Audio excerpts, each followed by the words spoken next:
Hello there. Thanks so much for joining me today. I'm Colleen Klimczak. I'm an organizational and productivity coach and a certified professional organizer. I own Peace of Mind Professional Organizing, LLC. Since 2003, I've been helping my clients live better lives through organizing and organizational and productivity coaching. I support my clients and my community with coaching, in-person and virtual organizing, my weekly podcast called Your Organized Life with Colleen Klimczak, a free weekly virtual productivity session called Finish Line Friday, a free weekly email newsletter, and regular content on Facebook and Instagram. I also offer presentations and professional development to groups and companies. And coming soon, in the next few months, I will be launching a membership circle to support my community with even more coaching and productivity content. Want to finish strong with me this week? Join me for Finish Line Friday every Friday morning at 9 a.m. Central for a 2-hour productivity session.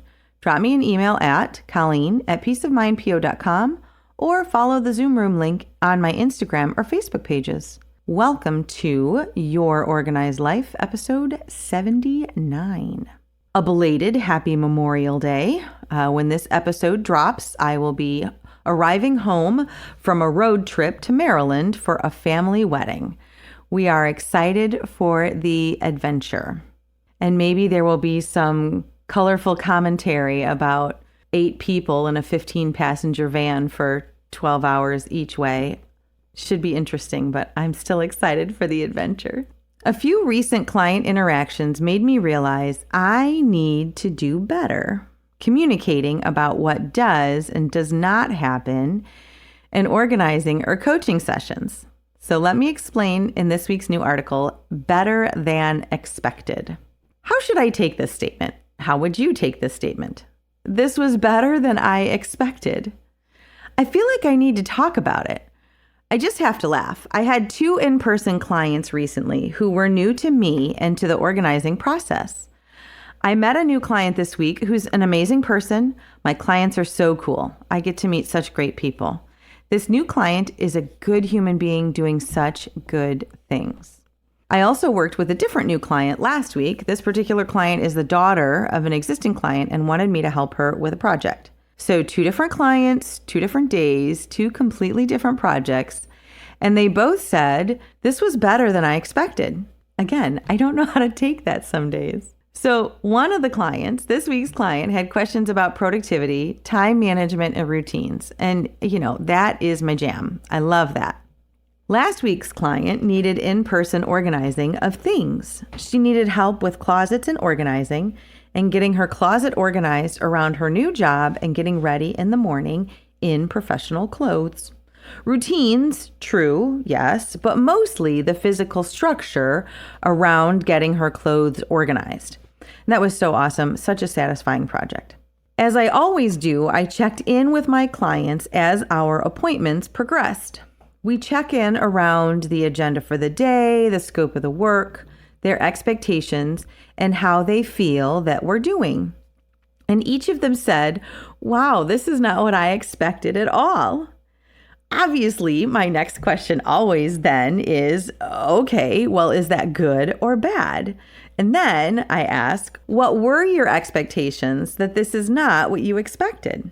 Yes, I do have questions ready to ask when my clients tell me these things, because these 2 are not the first to say it, nor will they be the last. And thankfully, they said, as most do, no, in a good way, as in this is going much better than I expected. Thank goodness, right? So they meant it was going well. They were excited about the process and they were really happy with the work that we had accomplished. So I want to acknowledge that even though apparently they were expecting the process to be rough, they were still willing to take the leap and keep the appointment. I want to appreciate that they were brave, and even though they thought it might be hard, they were still committed enough to making change and to the process that they wanted to do it anyway. This, to me, is major. They could have just not wanted to do anything at all, but they stuck with it. And I really do respect that they were willing to make it happen, even though apparently they thought it was going to be torture. I would like to dispel some myths then around working with a professional organizer or an organizational coach. So myth number 1 is that I will come in and take over the plan. And let me bust that myth. I will not do that. I promise. I tell my organizing and coaching clients that the agenda is your agenda. The agenda for our appointments is created by my client with my input around what my clients want to create, what my clients want to see happen. The agenda is your agenda. For example, let's imagine that you call me and say, I want to get organized. I want to organize my closets. I want to maximize the storage space in the closet that I have so that I can find clothes that I need for getting dressed for work in the morning better. Great. We can do that. I am absolutely not going to arrive and say, you called me and want to work in your closet, but now that I'm here, I want to work in your kitchen. No, it doesn't work that way. So the agenda is your agenda. Keep in mind, we can adjust the agenda if you'd like, but that is also up to you.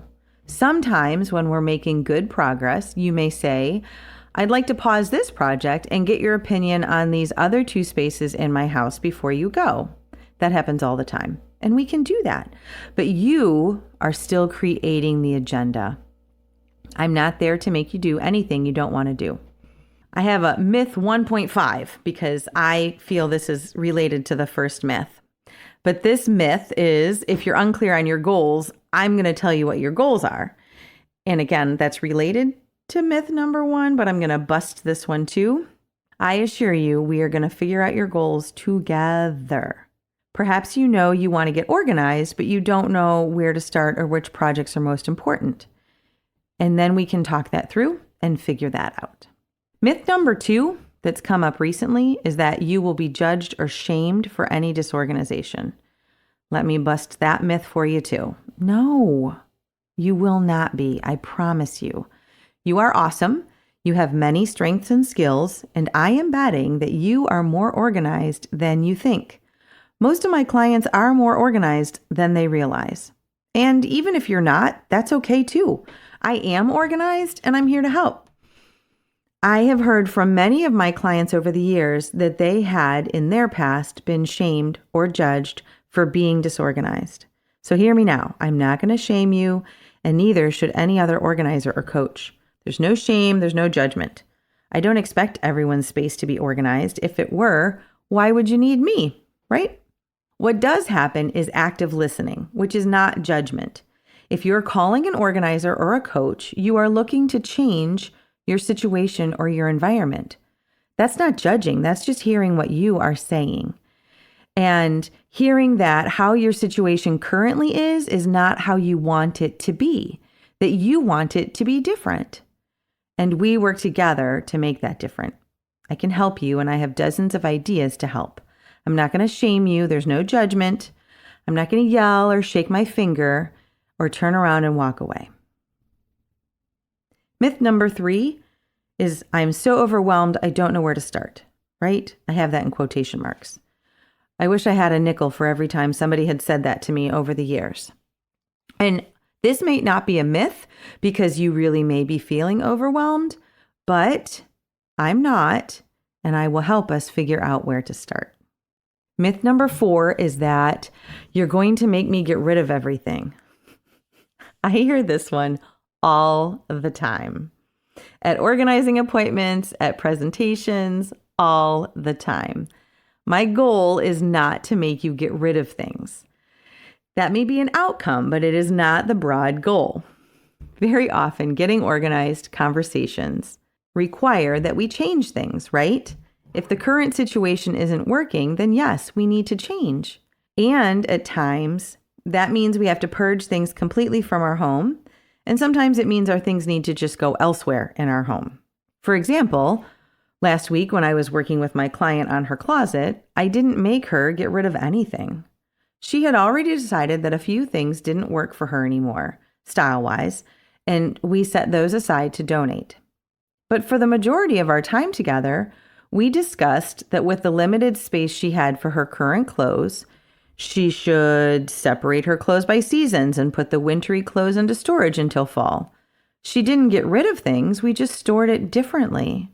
There were also some seasonal items like Halloween costumes and Christmas pajamas, and so we put those away until fall too. The few items that did leave were her idea. Sometimes purging is part of the solution, and sometimes not, and that will be up to you. So I have a couple more not a myths, but other things that I would love to talk about when it comes to organizing sessions and coaching sessions. So not a myth, number 5, is that I understand that calling an organizer or a coach is a leap of faith. To let a stranger into your home and into your life, I and any good organizer or coach is going to go to great lengths to make you comfortable. And I respect your brave decision. And then not a myth, number 6. There might be homework. That's not a myth. Sorry, guys. In coaching, there almost always is, even if it is just processing the learning that we gain during our sessions. There's no mandatory homework. The agenda is your agenda, right? There might be things that you and I agree would be really great ways to move you forward, and we can agree that you will accomplish them, for example, in the, 2 weeks before our next appointment so that we can keep making progress. But that's agreed upon mutually, respectfully, and logically in terms of what you want to accomplish in the time frame in which you want to accomplish it. Back to the beginning, right? The agenda is your agenda.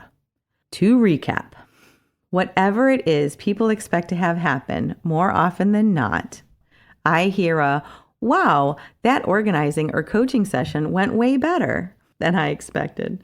Or that was more fun than I expected. Or this was the first time someone didn't yell at me about organizing. Or we got so much done in our time together. Thankfully, that's what I get more of than anything, in that the session went way differently, but way better than I expected. Finally, please ask questions. Let me know what your preconceived notions are so we can talk about them.